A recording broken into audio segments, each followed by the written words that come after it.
Hello and welcome to the Granite Spotlight, a short, focused conversational series where I highlight entrepreneurs, coaches, and creators who are building meaningful work and choosing their lives intentionally. I'm Sean Bradbury, life coach, speaker, and founder of Grounded in Granite. Today I am joined by Jean Devine. Lauren is a confidence and performance coach who helps ambitious young women build a confidence, mindset, and skills to pursue their own path without being held back by fear, family expectations, or societal pressure. Drawing on her own experience of overcoming self doubt and creating meaningful change, she now works with students and young professionals to make aligned decisions, trust themselves, and create a future they genuinely want. I've known Lauren for well over a year now. I've watched her journey, her growth. I'm extremely happy to have her here today. Lauren, welcome.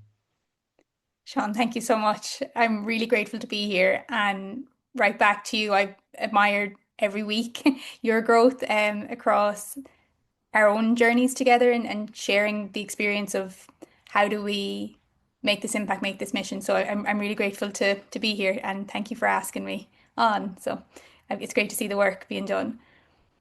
Well, I appreciate that, Lauren. So if we could start with, if you could share a brief version of your story and what led you to what you're building today.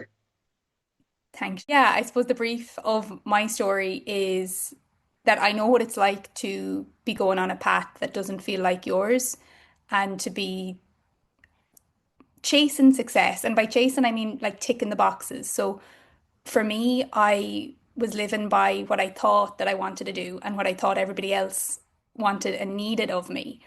And it got to the point where I had all the things done. Like I had the degree, I had moved out, I had the job now, I had the relationship and left the relationship. I had all the stuff, where like you're meant to feel happy and have made everyone else happy in the process too. And I wasn't. And that was what started to wake me up, where it's like, okay, there has to be something more here. So I like to call it the shattering of foundations, where I quite consciously left different situations and across that time and that journey, really seeing what it was that I wanted in my life and the building blocks, I used to call it, of the foundation I really wanted to build for myself as a girl in her early 20s, that just didn't know what was next and didn't understand why I wasn't happy with, as I say, all of the things that were now done, all the success that was now achieved, and not feeling it and not really enjoying it. So across that time, finding the skills, finding the mindset, finding the people, the community that brought me to life, in the sense of finding out who that really was and finding the things that I actually really enjoyed, that wasn't just a case of survival or a case of people pleasing, and now being able to help other young women and young people to do the same. So that's the briefest of my journey, of my story, where life is too short, to be in that mold that doesn't feel like you, that doesn't feel like yours, and being able to break free from that. And my job now is to be able to help others find that for themselves. Wow, there's a lot there that I truly resonate with. Checking off the boxes, right? Of maybe who you think you want to be, and also maybe who your parents want you to be, or society wants you to be as well. And you also said there has to be more. I think we come to a point where you check off all those boxes, but then why do I feel not fulfilled or satisfied, right? And I think I certainly resonate with the people pleasing aspect of it, where you can Yeah. kind of get lost in somebody else and maybe their vision or their dreams. So I really appreciate you sharing some of your backstory with that. Yeah, because Sean, what woke me up to that was it would have been the first time I heard Tony Robbins say success without fulfillment is the ultimate failure. And I remember, and I had that sticky note on my desk until I changed desks. I had that exact, and it's now in my journal where I can keep it all the time. That was it. And I didn't know that that's what it was, if that makes sense. So that feeling of I don't know what it is that's missing. And Mhm. that kind of woke me up as the it of, okay, I'm doing the things, but I'm not being the person. And when I started to ask myself the question of what kind of woman do I want to be, because a gal in her early 20s, there's a whole lot of things for a gal in her early 20s that go on. And, the more I look back at the last year of school for me, I loved school and really learning across the journey of the pieces, as I say, I wanted in that foundation, really learning across the journey of what it was that made Lauren Lauren, that really was the things that were just me because they were fun, that were just me because I enjoyed them, rather than it fitting, as I say, that mold or that people pleasing aspect of trying to keep everybody else happy, or what things should look like as a teacher, what things should look like as, a family member and from a certain countryside location, and how things should be, all of that, like whether you're talking about your demograph or your psychograph of who that is or what that should look like. As I say, starting to find that it was really me, as I say, and asking that question of who is that and who do I want that to be as we continue to build. Because if you're on the wrong foundation, if you're in the wrong mold, it's hard to come back the longer you're in it. So yeah, just being really intentional, as I say, and noticing that in my early 20s and being able to keep finding that because we're always growing, Sean, and across both our journeys, as I say, it's been so fun to share that with the right people,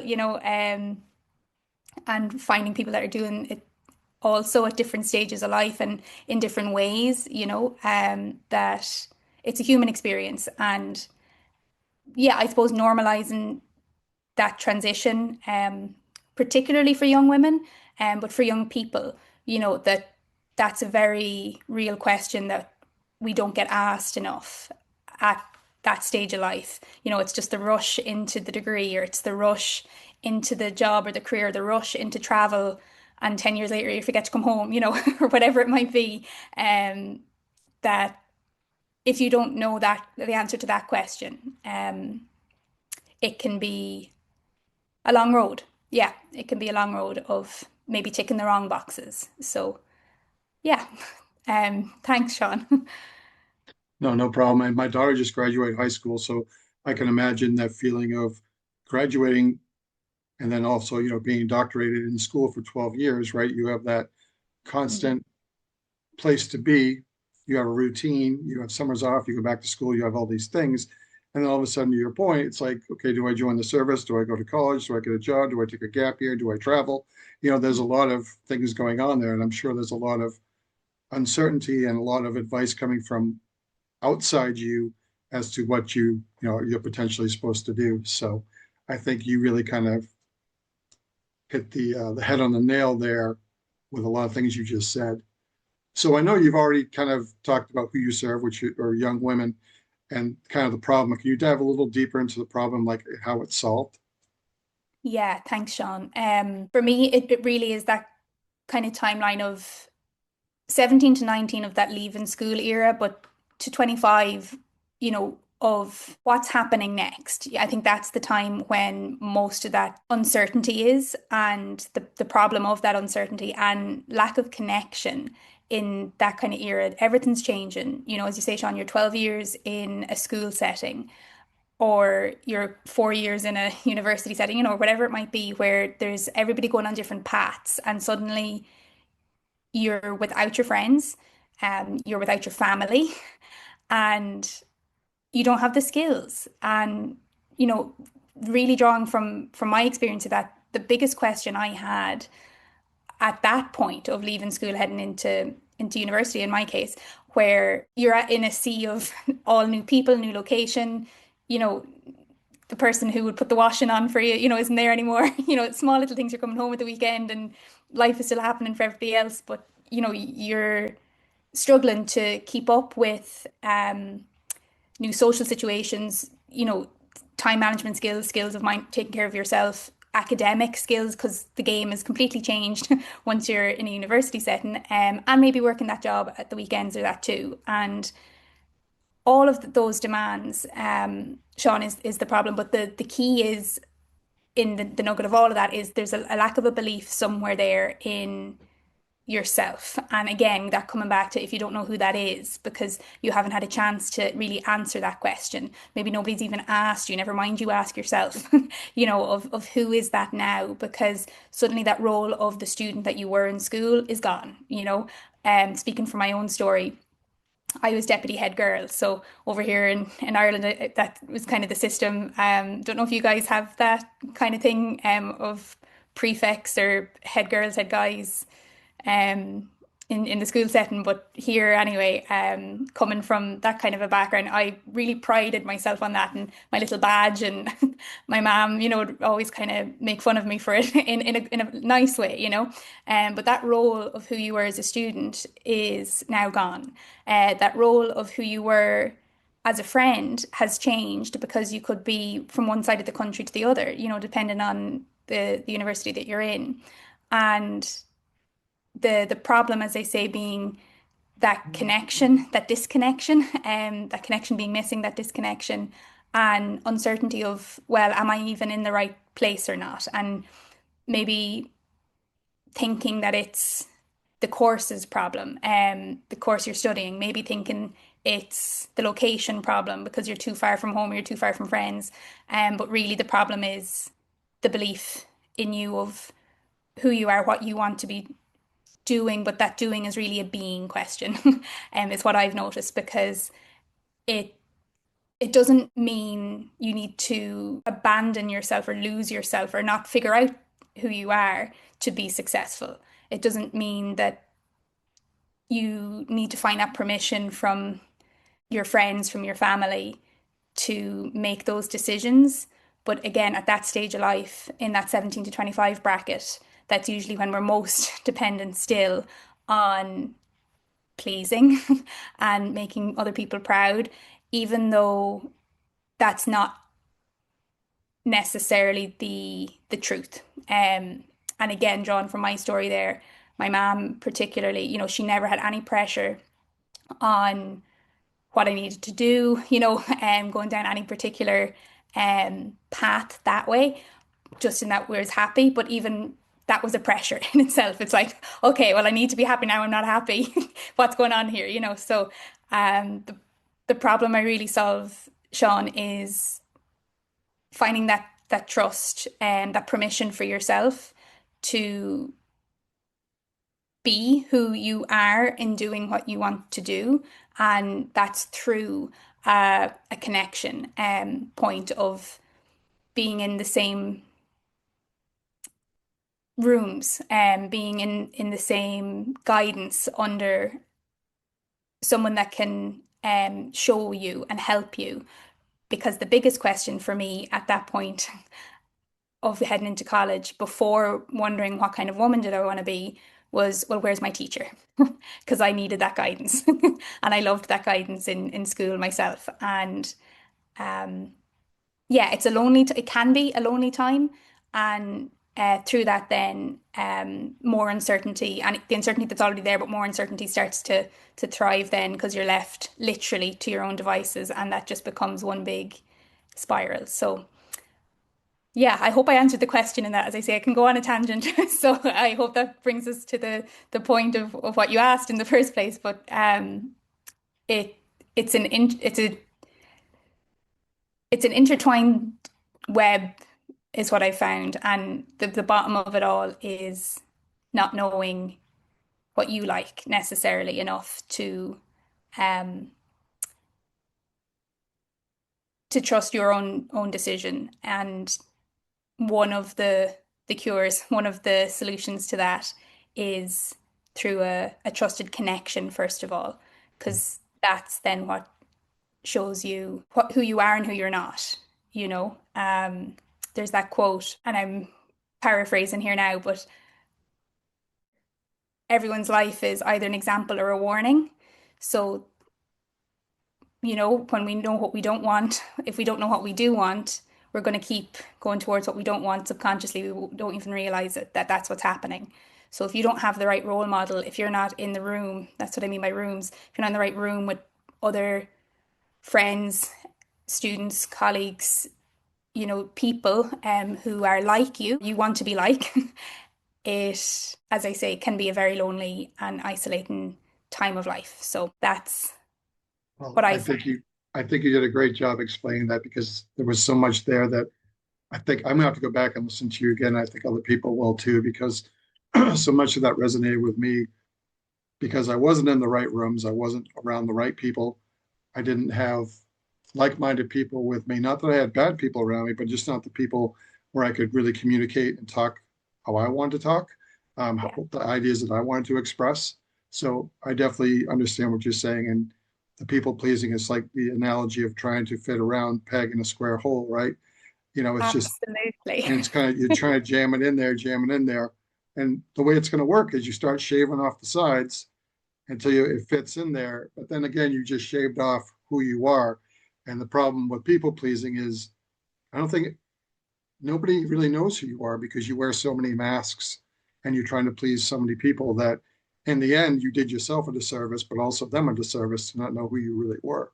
So I think you went really deep on that and it resonated totally with me because my change in my life is when I put myself out there, started listening to myself, put myself in those rooms. If they say like if you're the smartest person in the room, find another room. You know what I mean?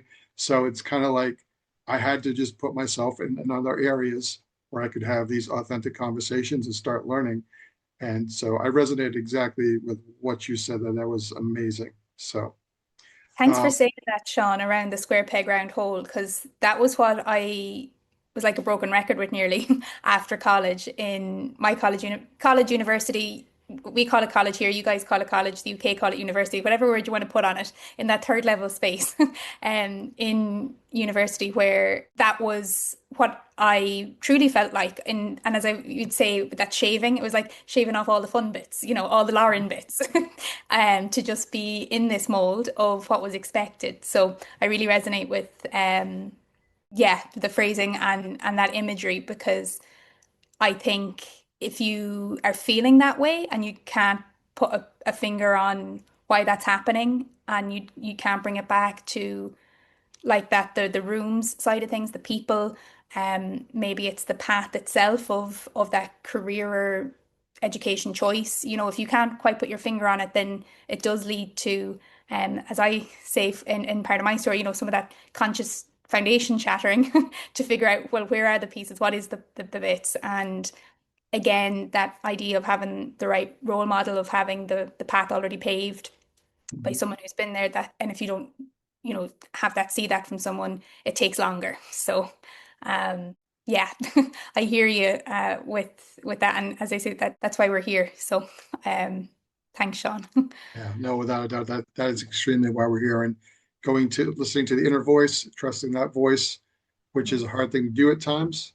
But when you do that and you start trusting yourself and making decisions that you're not used to making, because it can be hard, but in the long run, it's going to be beneficial for you. So Absolutely.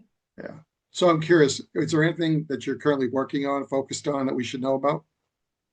Thanks, Sean. Yeah, I'm currently focused on trying to expand my message to make that impact, to get it out there, in not just the Irish sphere, but on the global sphere, to help more young women, to help more young people, particularly in that stage of life. So I'm working at the minute on a summer coaching program for that transition time of either school leaving, heading into the next step, if that's the next step of college, university, if that's that next step of maybe taking that year out, or mentoring in a apprenticeship program, wherever it is, whatever that looks like at that point, or indeed for our friends that are unsure of whether they want to even go back in September.